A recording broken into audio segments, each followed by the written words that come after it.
Hello दोस्तों।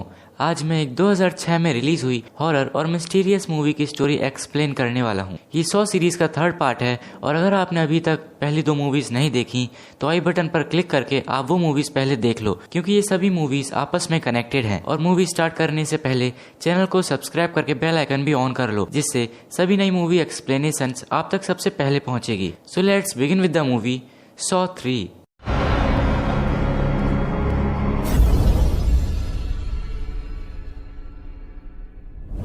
ये movie वहीं से शुरू होती है जहां से सॉ 2 एंड हुई थी। हम देखते हैं कि अमांडा डॉक्टर एरिक को उसी टॉयलेट में जंजीर से बांधकर बंद कर जाती है जहां सॉ मूवी में डॉक्टर गॉर्डन और एडम को कैद किया गया था। उसे वहां गॉर्डन की गन पड़ी मिलती है पर वो खाली थी। वो वहां पड़ी आरी से अपनी जंजीर काटने की कोशिश करता है पर वो नहीं काट पाता। एरिक, एडम और जैक की लाश और डॉक्टर गॉर्डन के कटे पैर को देखकर समझ गया था कि अब वो भी यहाँ पड़े पड़े मारा जाएगा, पर वो कैसे न कैसे वहाँ पड़े कमोड के पत्थर से अपने पैर की हड्डी को तोड़कर उस जंजीर से आजाद हो जाता है और ये सीन यहीं पर एंड हो जाता है। फिर 6 महीने बीत जाते हैं और डिटेक्टिव्स को जिक्सॉ का शिकार बन चुका एक और आदमी मिलता है जिसका नाम ट्रॉय था। जिक्सॉ ने ट्रॉय को इस गेम में बस इसीलिए फंसाया था क्योंकि वो जेल में आराम की जिंदगी जीना पसंद करता था। जितनी बार भी वो जेल से आजाद होता वो कुछ न कुछ करके वापस जेल में आ जाता। तो जिक्सॉ ने उसके शरीर के अलग अलग हिस्से में जंजीर घुसा दी थी। फिर ट्रॉय के सामने रखा डब्बा टीवी ऑन हो जाता है और उसमें जिक्सॉ से बताता है कि उसके पास सिर्फ 1 मिनट है और 1 मिनट के अंदर उसे अपने शरीर से जंजीर निकाल कर आजाद होना है, नहीं तो उसके सामने रखा बॉम्ब फट जाएगा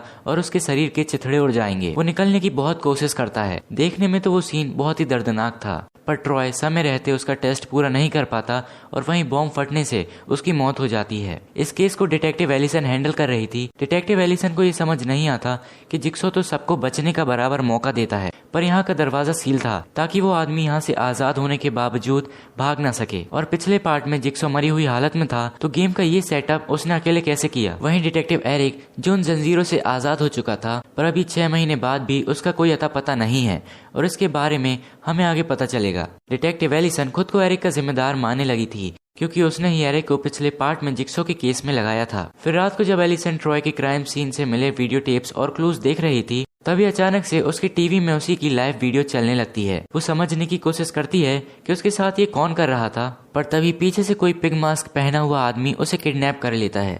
जब एलिसन की आंख खुलती है वो देखती है कि वो एक अनजान जगह पर है और एक ट्रैप में कैद है। उसके पास एक एसिड से भरा कंटेनर भी लगा था। तभी सामने रखे डब्बा टीवी पर जिक्सॉ आता है और कहता है कि तुम्हारे ट्रैप की चाबी उस एसिड से भरे कंटेनर में रखी है। अगर तुमने समय रहते उस कंटेनर में से चाबी नहीं निकाली तो वो पिघल जाएगी और वो ट्रैप एक्टिवेट होकर तुम्हारी जान ले लेगा। एलिसन बड़ी हिम्मत करके उस कंटेनर से चाबी निकाल लेती है और उस चाबी से उस ट्रैप को खोलने की कोशिश करती है, पर उस चाबी से भी वो ट्रैप नहीं खुलता और ट्रैप एक्टिवेट होकर एलिसन को बड़ी बेरहमी से मार देता है। अब देखा जाए तो सॉ 3 में लगाए गए जितने भी ट्रैप्स हैं वो कुछ ऐसे तरीके से लगाए गए हैं जिनसे टास्क पूरा करने के बावजूद विक्टिम इनसे आजाद नहीं हो सकता, मतलब उसे मरना ही होगा। फिर हमें एक डॉक्टर लिन को दिखाया जाता है। उसके और उसके हस्बैंड के बीच में कुछ पर्सनल इश्यूज चल रहे थे जिसकी वजह से उसका हस्बैंड उससे डिवोर्स मांगता है, पर डॉक्टर लेन उसे इग्नोर करके अपने काम पर चली जाती है। जब डॉक्टर लेन अपने घर जा रही होती है तभी वही पिग मास्क वाला आदमी लिन को भी किडनैप कर लेता है। फिर लिन की आंख जिक्सॉ के अड्डे पर खुलती है जहां हमें पता चलता है कि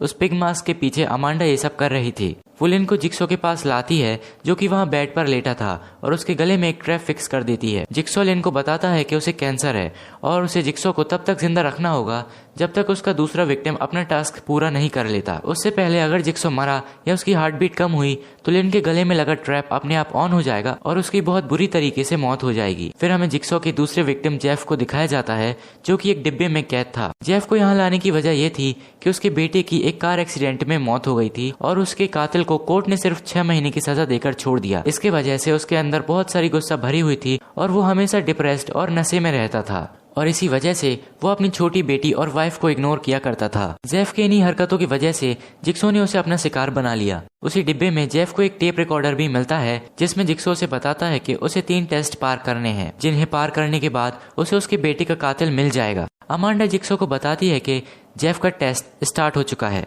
तभी लिन अमांडा से कहती है कि जिक्सॉ की हालत बहुत खराब है और उसे जल्द ही हॉस्पिटल में ले जाना होगा, पर अमांडा उसकी बातों का बुरा मान जाती है और उसे ऐसा करने के लिए साफ मना कर देती है। वहीं दूसरी तरफ जेफ का टेस्ट शुरू हो चुका था। जैसे ही जेफ बॉक्स से बाहर आता है उसे वहाँ एक और बॉक्स मिलता है जिसमें उसे एक मैसेज, एक चाबी और एक फोटो मिलती है जो कि उसकी खुद की थी। फिर जेफ टेस्ट वाले रूम में जाता है।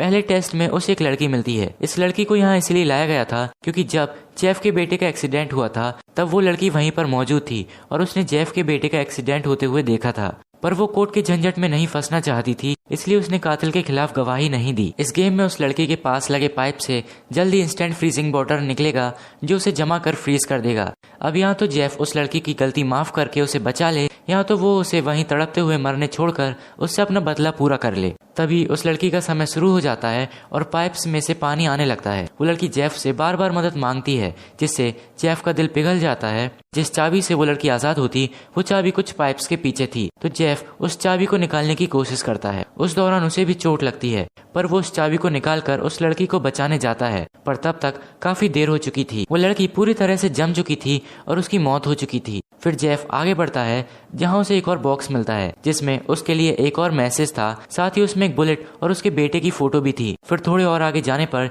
जेफ को एक और गेट मिलता है। अंदर एक गड्ढे में एक आदमी को चेन से बांध रखा था। वो आदमी वही जज था जिसने जेफ के बेटे के कातिल को सिर्फ 6 महीने की सजा सुनाई थी। अब यहाँ पर जेफ को एक और टेप मिलता है जिसमें जिक्सॉ उसे बताता है कि उस गड्ढे में सड़े गले पिग्स को क्रश करके डाला जाएगा और उस जज को छुड़ाने की चाबी उसके बेटे के टॉयज के अंदर है। अब यहाँ तो वो उस जज को तड़प तड़प कर मर जाने दे या फिर अपने बेटे के टॉयज को जलाकर उनके अंदर रखी हुई चाबी से उस जज को बचा ले।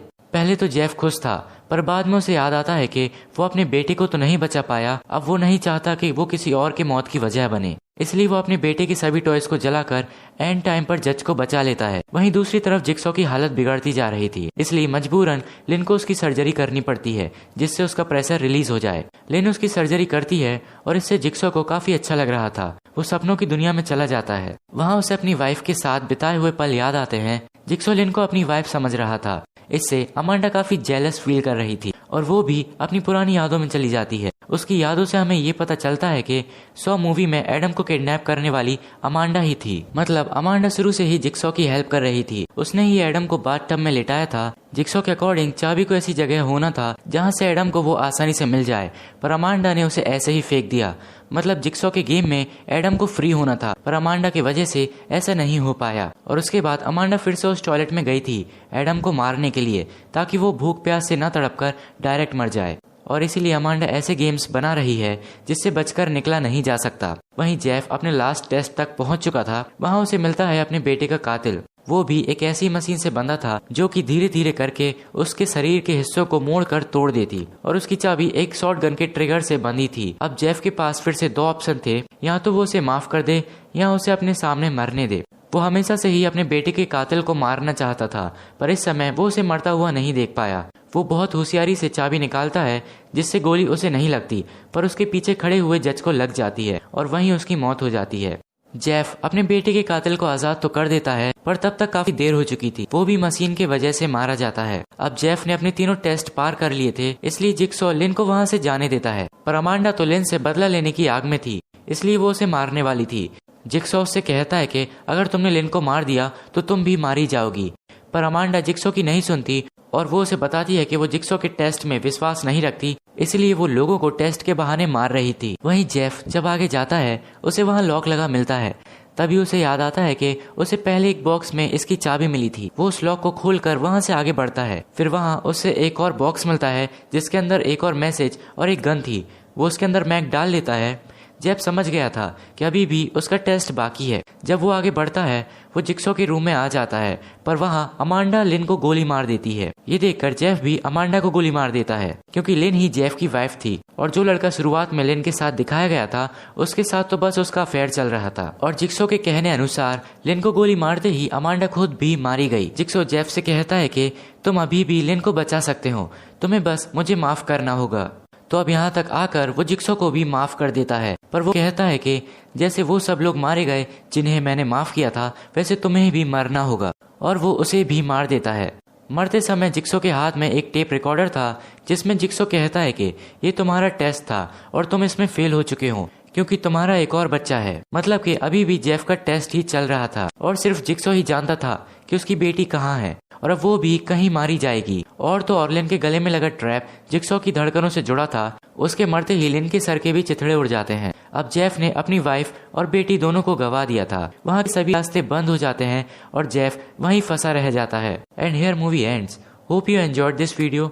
For more such video subscribe to our channel and press the bell icon. और हमें कमेंट करके जरूर बताएं कि आपको मूवी की स्टोरी और एक्सप्लेनेशन कैसा लगा। Thanks for watching.